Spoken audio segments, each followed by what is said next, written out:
kasing-kasing, basa Biblia. No? Nana ba mo? Nagbasa mo Biblia, magaan ang inyong hunahuna? No? Sumauli siya ang kasulbaran, no? Mag-ampo ta, no? Kaya ang pag-ampo, mauli siya ang makapalingon sa inyong relasyon diha sa tungwi nga Dios, no? Mauli ang pag-ampo, mauli connection ninyo sa inyong Dios, no? Kay aron bisan pag nakabalo siya, pero once nga mag-ampo ka, makita sa Dios nga kung sagit ka sa imuhang kinabuhi, no? So, ningon diri nga hulong na sa pagkabalaka, no? Hulong na sa pagkabalaka o pagsugod sa pag-ampo, no? Kay ang kabalaka dili makausap sa imong kasamtangan o kahimtang. Ito, dili siya makausap sa imong kahimtang kabalaka, no? Ang kabalaka makamahurot sa imong kusog. Oh, tinuod na makahatag sa imong sakit sa imong kinabuhi ang kabalaka. So gikinahanglan niya dili daw ka kabalaka hulong sa kabalaka. Oh, bisag unsa pa gyud ang naa nga moabot sa tuang kinabuhi, dili gyud ta angay daw mabalaka kay dili na siya makasulbad, no? Makasamot na hinuon, no?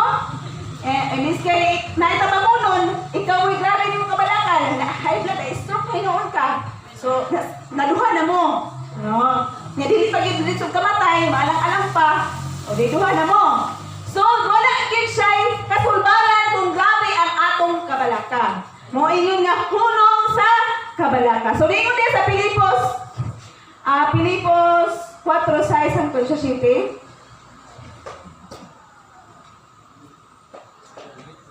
Okay, lingon siya. Ayaw ka mo kabalaka sa bisan unsa, kundili pangayuwa sa Dios ang inyong gikinahanglan uban ang pagpasalamat sa tanan ninyong pag-ampo. So diha sa mga pag-ampo ato yung pangayoon ang atong gikinahanglan. So magsugod kita pag-ampo, no? Oo. Kinahanglan gyud nga aduna tay may pa nga sa diha sa mga pag-ampo muna tag ultimate relationship with God, no? Naagi tay hugot nga relasyon diha sa tungwi nga Dios mga kaigsuonan, no? Sa mauna nga niyo nahulong sa kabalaka ug sugdi sa mga pag-ampo, no? Sugdan nato sa mga pag-ampo mga kaigsuonan kay aron nga ang buhi nga Dios magauban gayud kanato mga kaigsuonan. Hallelujah. So next verse na yung say kuha na mga promise sa Dios. Ang hindi sa Isaiah 41:10. Okay. Kiniin siya. Kiniin siya diha. Ayaw kahadlok kay maguban ako kanimo. Ayaw kabalaka kay ako mao ang imong Dios. Lig-unon og tabangan ko ikaw, panaligdan og luwason. So mao na yung mga saad sa Dios sa ato ang kinabuhi, no? Isip kita nga mga anak sa Dios mga kaigsuonan. Nginiingon siya nga, lig-unon og tabangan ko ikaw, panaligdan og luwason. So ang gikinahanglan lang, ang ipangayo lang sa tungwi nga Dios, nga tinud-anay gyud ka, no? Nga tinud-anay gyud ka nga nangalagad sa iya. Tinud-anay gyud ka nga ikaw gyud nga makita niya nga ikaw gyud isip iyang anak gyud mga kaigsuonan. Nga dili kita lungag-lungag sa atong pagpangalagad, no? No, sa atong pagpangalagad nga makita gyud niya nga nagtinuod gyud ta, no? Naningkamot gyud ta, no? Aduna tay gibuhat nga mga pahimuot sa iyaha. Amen? No? Nagikinahanglan gyud nga kita gyud ang modungol sa Dios. Amen? Hallelujah. So ningon po diya sa 1 Pedro 5:7. Ningon po siya, itugyan kaniya ang kaninyong kabalaka kay siya mag-atiman kaninyo. So wala gyud angay kabalakan, di kita angay mabalaka sa kinabuhi, no? Ato gyud siya itugyan, isalig sa tungwi nga Dios kay siya gyud mo oy mo sulbad sa tanan natong panginahanglan. Amen? Okay. Ngayon siya, mga kaigsuonan sa pagtuo, pagsalig sa mo karong adlaw nga siya mahibalo sa iyong dalan ug siya makakita sa inyong kasakit. Wala niya kamo hikalimti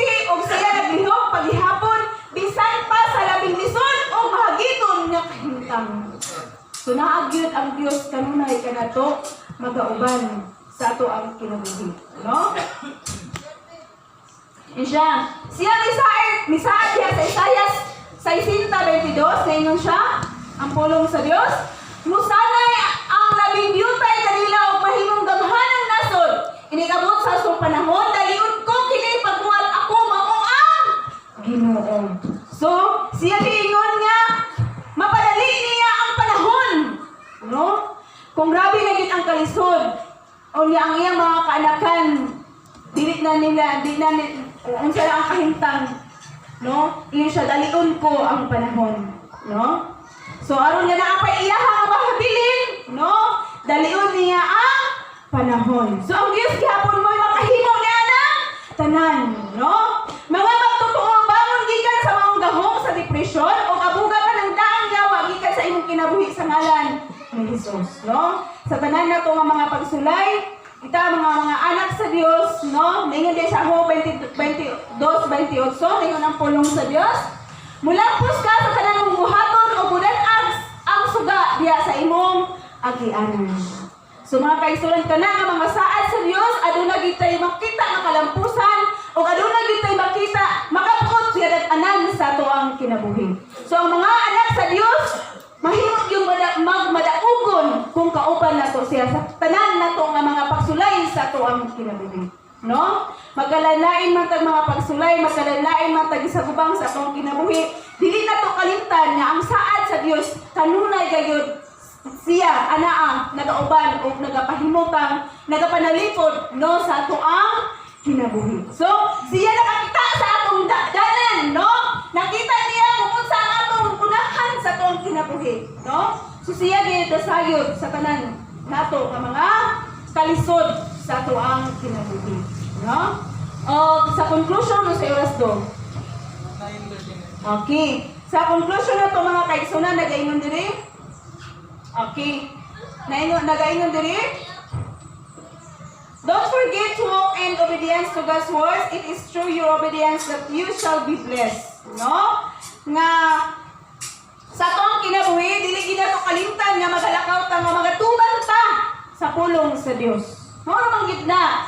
Aron ta panaligdan, aron ang saad nga atong makuptan gid nato na, no? Magulitan gid nato ang saad sa Dios. Magalakaw kita nga nagatuman ta sa pulong sa Dios. No? Kaya kung wala sa ta nagatuman sa pulong sa Dios, wala pa nagatuman sa kabubuton sa Dios, kanang saada dili pud na maimuha. No? Kanang mga promise sa Dios dili pud na maimuha. No? So, aron nato makuha, no?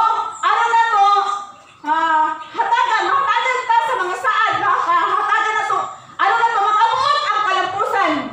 Gikinahanglan nga mosunod ta sa pulong sa Dios, no? Gikinahanglan nga mutuman ta sa pulong sa Dios. Kay pinaagi sa atong pagtuman, no? Kitang tanan mapanalanginan. Amen. Oo. Gikinahanglan di ay ang pagtuman kay aron ta mapanalanginan, no? Aron nga makapot nato ang panalangin sa Dios. Amen. So sa ato ang Sunday school karon, nag-istok man siya the promises of God, no? The promises of God na nagaingon diha nga sa title na to nga the Lord will uphold you with His righteous right hand, no? Na ang Diyos gayud mga imaga gunit, no? Mga imaga alalay kanato sa tanan nato nga kalisod sa ato ang kinabuhi, no? Iya gitang gunitan, no? Iya gitang gabayan, ubanan, no? Dili ta niya biyaan, di kaligdan matud pa sa iyahang mga puno. So karon mga kaisunan sa ato ang kinabuhi, dagan man taga mga problema, no? Ado naman kita giatubang sa financial man, sa ato amang health, sa kalisod sa ato ang kinabuhi. Pero atong hinumduman, ug dili gid nato kalimtan nga naagyud ang Dios magauban sa ato ang kinabuhi. Ingon pa diha nga dili daw ta angay mabalaka, no? Ato lang gid daw itugyan sa atong nga Dios. So unsa may atong ika-share pod, no? sa atong Sunday school karon. Share. Hindi normal tao, di ba wala ka ng pagbati ka. Parang kailan mo, kabalaka, kapul, kasakit. So, kanang oras nga, kabalaka, kapul, kasakit. Dunay, mula dito siya nga kamay nga. Term, kaya kanang kabalaka, hindi kaya ng kabalaka. Kasi sa usaon niyo, dahil yung pamilya, dahil yung kapitan niyo, ng anak, kaya ka, kapili araw, yung kabalaka. Una nga, ang kabalaka, magalaka na ito sa pagdihok. Ay, yung pangitaon. Kung mabalaka na, natin yung kami kabayan, kanit kamutan, muli sa alam sa kabayan, so mabalaka mo kita. Kung pag-uol ka, sana buta nga, mura piso sa iyo pag-uol, hindi sa kabutan. Marami sila mo pag-uol, hindi sa kabutan. Parang kasakin, termino sa kasakin, alayan ng practical nga o sakit na naman kasi yung lawatan ko na parang kasakin, normal na nasa tao, ato kontrolon na ito, hindi ka na mo bukat sa atong kinabuhi, pagkakatan ang atong kinabuhi, mga pagbatia, unay makapakunos na ito. Una nga kanilang kontrol o hugong, makukanon ta. Kailangan nga, akong mamagod, akong ganon. Akong ganon. Dito sa mga mataranta, dito sa mga mabuhat, hugong kita, hugong. Isang pa ka na, sabi niya, lalo mo, mawala ang kapita. Dapat na namin mo sa buhay. Una nga, parang pag-uula, di ba? Gusto na mawala, nakla na, hindi mo mawala ang mga iba. Ginanit ka, pupong, kaya yung mga At emphasize niya nga ang kabalaka daw kuno kay ang kabalaka mohatod man puno na sa paglihok. Bitaw, no? Kini mabalaka ta kay iyo pa niya na iutang daw kuno. Iya kay wa ka na balaka, di ko balaka oy kay babayaran na na. So gikinahanglan gid kuno daw nga. Mulihok ta kay aron mabayaran. So tinuod man na mga kaisunan. Kini pangutang ta naa na sa Biblia. Kini mangutang ta gikinahanglan magid nga imong punang bayaran, no? Kay utang guna nimo. So di kinahanglan gid nga bayaran gid na, no? Okay, so unsa pa man to nga kabalaka ang iyang ginim? Kana daw kuno kaguol, no? Kaning kaguol na to para sa nang daw mawala. No, so pangitaon mo gid nimo kay mag-uol gid ka so kay namawala man. So pangitaon gid nimo pero sa ako alam sa akong experience nito sa una kong gamay pa ko. Sa saban ko sa kong mama nga sa tong nawala ay yapi na ito sa eskwelahan. No? Nagako, kung ako kapansin, nahulog di ay.